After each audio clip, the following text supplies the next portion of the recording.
नमस्कार दोस्तों, आपका एक बार फिर से स्वागत है हमारे चैनल रंग एस्ट्रो में। और दोस्तों आज हम इस पाम की खास एनालिसिस करेंगे। चूँकि ये जिनका पाम है इसकी फुल एनालिसिस करके मैंने ऑलरेडी काफ़ी दिनों पहले उन्हें भेज चुका हूँ, लेकिन उनका कुछ प्रश्न आया था और इसके अलावा इसमें कुछ विशेषताएँ भी हैं। ठीक है, तो उसको लेके अब मैं इसे पब्लिकली ये कर रहा हूँ, एनालिसिस कर रहा हूँ और इसके द्वारा मैं आपको इनकी खास रेखाओं के बारे में बताऊँगा।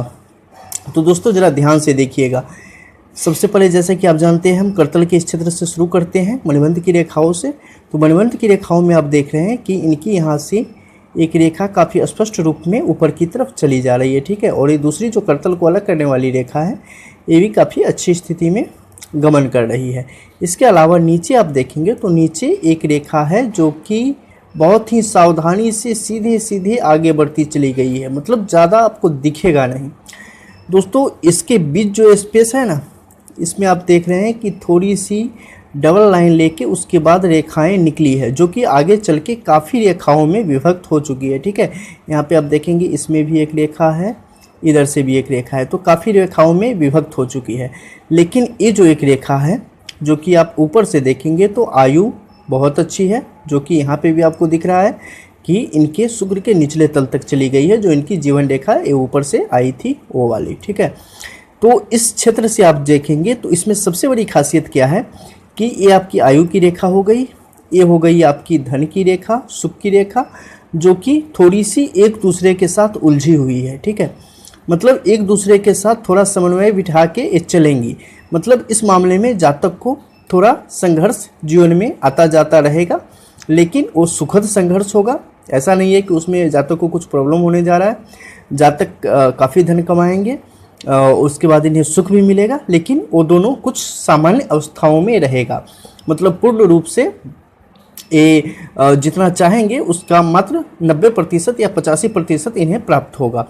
पूरी तरीके से प्राप्त नहीं कर पाएंगे। 90 और 85 इसलिए मैंने बोला चूँकि जातक की ऊपर की रेखाएं आप देखेंगे तो इससे पता चलेगा कि जातक ज़्यादा कुछ चाहते भी नहीं है। ठीक है, जातक की स्थितियाँ जो है, हाथ की हथेलियाँ जो हैं, इनकी जो मस्तिष्क रेखा है, इसके अलावा जो इनकी भाग्य रेखा है और जीवन रेखा है, ग्रहों की जो स्थिति है काफ़ी अच्छी स्थिति है। इस जातक में बहुत सारी विशेषताएं हैं, उसके बारे में चूँकि मैं आपको बताऊंगा, मैंने पहले ही बता दिया कि ये कुछ विशेष रेखाएं हैं।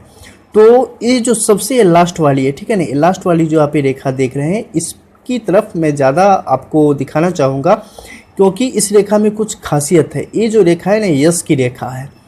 व्यक्ति जितने भी कर्म करता है, जो भी जीवन में अपने करता है, उसमें इसे कितनी प्रसिद्धि प्राप्त होती है और दुनिया में इन्हें कितना मान मिलता है, मतलब कैसी इनकी पहचान होती है। तो ये रेखा बहुत ही अच्छी स्थिति में है और बहुत ही पतली रेखा है। मतलब जितनी पतली हो ना और महीन हो और शुद्ध रेखा हो उतना अच्छा होता है।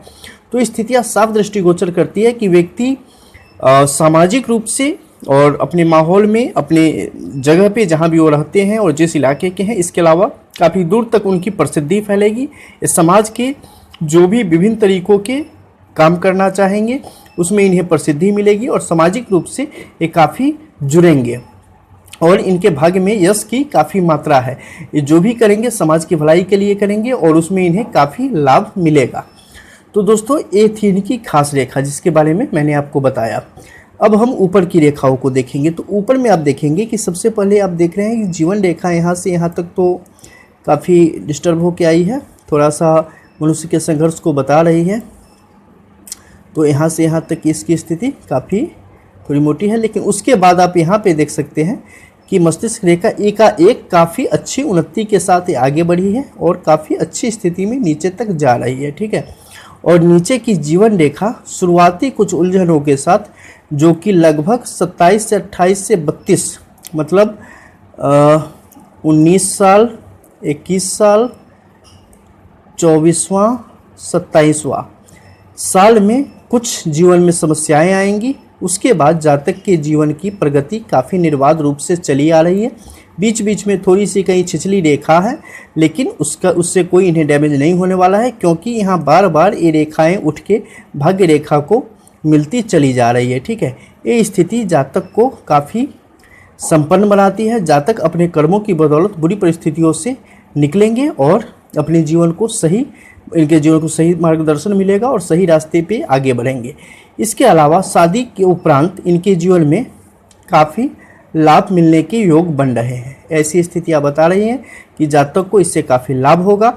जातक को ये सिचुएशन समझनी पड़ेगी और हालात के अनुसार इन्हें अपने कर्म करने हैं काफ़ी समझदारी से, क्योंकि थोड़ा सा भी अगर कुछ उल्टा पुल्टा होता है तो फ़ायदा जो है वो नुकसान में भी तब्दील हो सकता है। इसके अलावा यहाँ पे एक खास रेखा है जो कि बहुत कम लोगों के हाथों में आपको मिलती है खास जगह पे। तो ये रेखा है इनकी मत्स्य की रेखा, जो कि एकदम एग्जैक्ट उसी जगह पे है जहाँ पे मत्स्य रेखा होने का फल मिलता है। दोस्तों, मत्स्य रेखा हाथ में कहीं भी हो, करतल के इस क्षेत्र को छोड़ के, मतलब इस क्षेत्र में अगर रेखा हो मछली की जैसी बने तो ही मत्स्य रेखा है। इसके अलावा कहीं भी हो जाए उसका कोई लाभ नहीं है, उसे मत्स्य रेखा आप नहीं कह सकते हैं।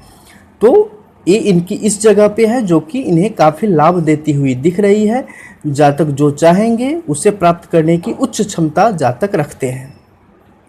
इसके अलावा कुछ और मुख्य रेखाओं में मैं, जैसा कि आपको पहले ही बता चुका हूँ, इनकी खास रेखाओं के बारे में मैं बताऊंगा आज। तो इस पे आप देख रहे हैं एक भाले की जैसी आकृति बन रही है जो कि गुरु पर्वत पे है। ये बहुत ही शुभ स्थिति है। जातक सामाजिक रूप से, चूंकि जातक का प्रश्न भी था कि ये अपनी सोसाइटी के लिए, अपने समाज के लिए कुछ करना चाहते हैं, तो इसके बारे में मैं पहले भी बता चुका हूँ। लेकिन खास जो उनका प्रश्न था उसके मुताबिक मैं रेखाओं की स्थितियों के द्वारा उन्हें बता रहा हूँ, और आप भी देख सकते हैं कि वे कौन कौन सी स्थितियाँ हैं जो कि पूरी तरीके से जातक को उस क्षेत्र की तरफ बढ़ा रही है, प्रोत्साहित कर रही है, और उस क्षेत्र में जातक को लाभ दिलाएगी। उस क्षेत्र में जातक जो चाहता है वो प्राप्त करने की क्षमता पा जाएगा।